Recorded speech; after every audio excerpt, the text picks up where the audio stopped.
Donc, votre victime est inconsciente et ne respire pas. Nous allons pratiquer la RCP, réanimation cardio-pulmonaire. Si vous voulez avoir encore plus de chances de réussite, si vous avez la possibilité, munissez-vous d'un défibrillateur.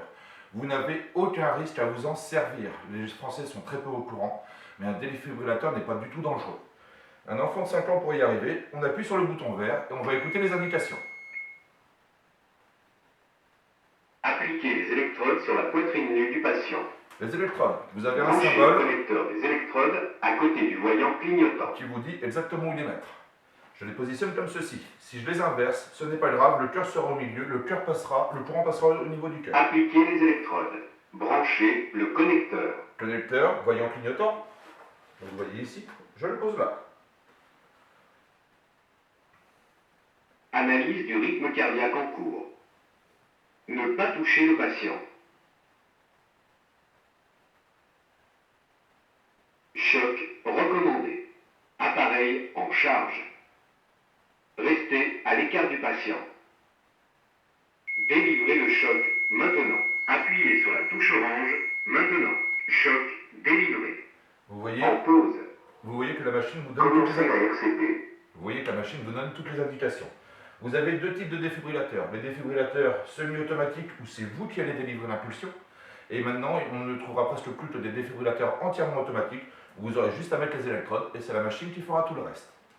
Une fois que l'impulsion a été délivrée, elle se mammaire, elle se médian, talon de main, je pose ma main ici, l'autre main par-dessus, bras tendus, coude verrouillé, et c'est avec le poids de mes épaules que je vais exercer les pressions pour faire des compressions thoraciques. Quand j'appuie ici sur le cœur, le sang s'en va du cœur, je relâche, le cœur reprend sa forme initiale, le sang revient. Donc c'est moi qui vais jouer le rôle de pompe à la place du cœur. On doit être sur un rythme de 100 à 120 compressions par minute, avec un enfoncement de 5 à 7 cm. Donc on se met là, et c'est parti pour une série de 30.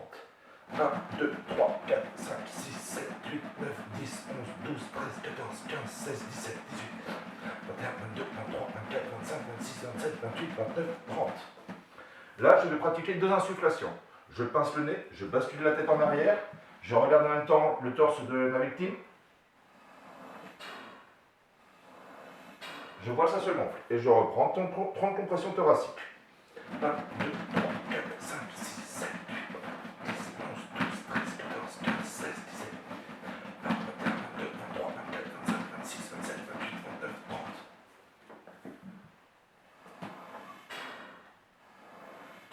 Il est vraiment important de bien serrer le nez de votre victime parce que autrement, si vous insufflez, l'air cherchera à sortir par le chemin le plus court. Et vous vous souvenez de la tête rouge tout à l'heure avec le mannequin, quand je mets la tête ici, je libère les voies aériennes. Et je reprends. 1, 2, 3, 4, 5, 6, 7, 8, 9, 10, 11, 12, 13, 14, 15, 16, 17, 18, 21, 22, 23, 24, 25, 26, 27, 28, 29, 30.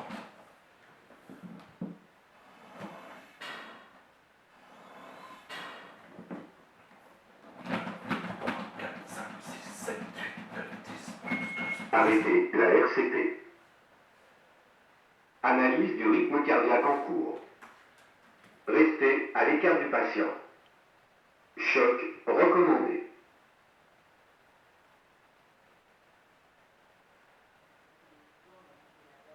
Délivrez le choc maintenant. Choc délivré. En pause. Commencez la RCP. Donc vous voyez que le défibrillateur régulièrement refait une analyse très souvent. Donc quand il refait l'analyse, on s'arrête immédiatement là où on est et on reprend sur une série de 30 compressions, 2 insufflations, 30 compressions, 2 insufflations. Si vous arrivez à récupérer une activité cardiaque ou respiratoire avec votre victime, vous allez après la mettre en PLS, en laissant le défibrillateur branché dessus, car il continuera à faire des analyses régulièrement. Ça, c'est pour l'adulte. Maintenant pour l'enfant. Le défibrillateur, on va s'en servir exactement pareil pour l'enfant. Dans les défibrillateurs, vous avez souvent des électrodes enfants, mais si vous ne les avez pas, que vous n'avez que les électrodes adultes, ce n'est pas grave. Une électrode devant, une électrode derrière, on est sûr que le cœur est au milieu. Alors, ça se fait automatiquement sur la peau nue de la victime. Donc, on viendra dans les défibrillateurs, vous avez une paire de ciseaux, on viendra découper les vêtements. Et si c'est une personne qui a une pilosité trop importante, on viendra raser la zone où on devra mettre les électrodes pour qu'elle puisse adhérer le mieux possible au corps. Donc pour l'enfant, je viens ici, elle se mammaire, elle se médian, toujours pareil, talon de main, je pose une main, bras tendu, coude verrouillé, et là je vais être sur du 3 à 5 cm d'enfoncement, 30 compressions. 1, 2, 3, 4, 5, 6, 7, 8, 9, 10,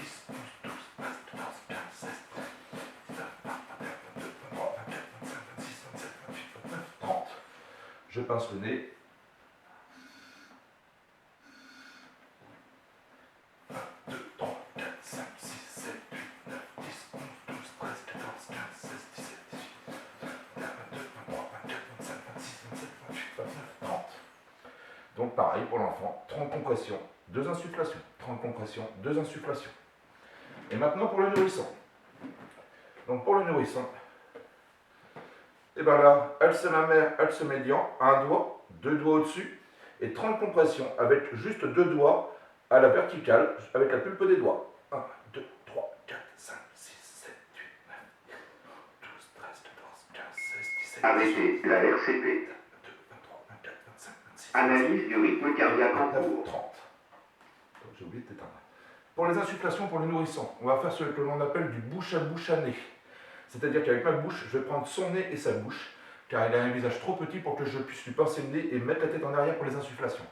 Donc là, je bascule la tête ici en arrière pour les libérations des voies aériennes. Je fais 2 petites insufflations, juste le volume d'air que j'ai dans ma bouche. Les insufflations doivent être courtes et régulières. Surtout ne pas souffler trop fort, car on risquera de faire vomir la victime. Si votre victime vomit ou saigne de la bouche, on ne fera pas les insufflations. Elles ne sont pas obligatoires, mais elles sont fortement recommandées, car vous avez beaucoup plus de chances de pouvoir réanimer votre victime. Merci à vous.